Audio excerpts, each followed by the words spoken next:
Now, time for Fox Carolina weather. Weather Rate certified most accurate local forecast. And I'm social distancing at home tonight, bringing you the latest on our 4th of July outlook.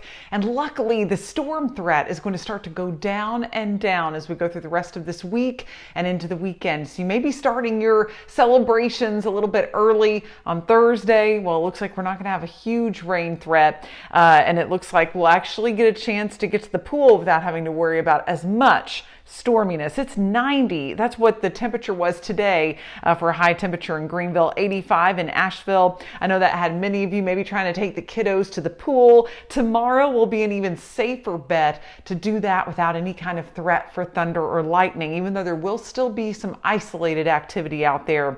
Much more of a summery pattern, just a 20% chance of rain. Now, looking at Fox Radar 3D, we're mostly clear in the upstate, but in the mountains, we've seen a few light showers. Some heavier thunderstorms were up in Tennessee, but now that we've lost the heat of the day, those have really fizzled out, and we're just looking at some shower activity in northern Swain County at this point.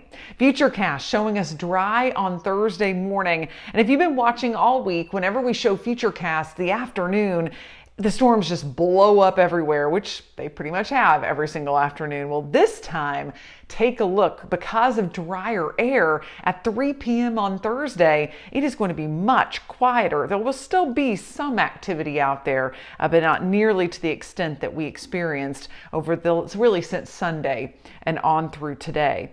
Going into Friday, of course, that's a holiday for so many. Maybe you're heading down to the lake, driving down to the beach. Looks like a few showers will pop in the mountains. I think the upstate will actually stay completely dry, but very hot with highs back into the 90s. In fact, tomorrow we should get to 90 degrees with just a few afternoon clouds developing and an isolated shower. In the mountains, mid 80s by the end of the day, which is close to normal for this time of year.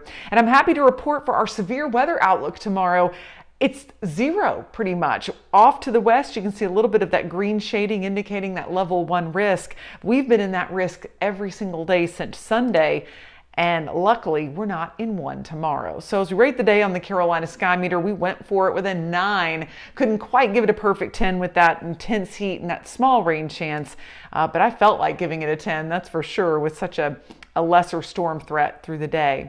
Your beach forecast, if you're heading down to the Carolina coast, looks like afternoon storms will be popping up, but they won't be everywhere. Water temps near 80 degrees and the heat index in the mid 90s. We'll be watching an area of low pressure that could bring some rain to the coast early next week, but most of the weekend looks pretty good. And our weekend looks fine. Just watch out for those scattered storms becoming a bit more numerous on Saturday and Sunday, but most of the time they're going to really calm down by 7-8 o'clock before any fireworks, and you're just getting out with the family and shooting some off. It does not look like you're going to have a lot of problem with that. You just need to stay posted on the forecast.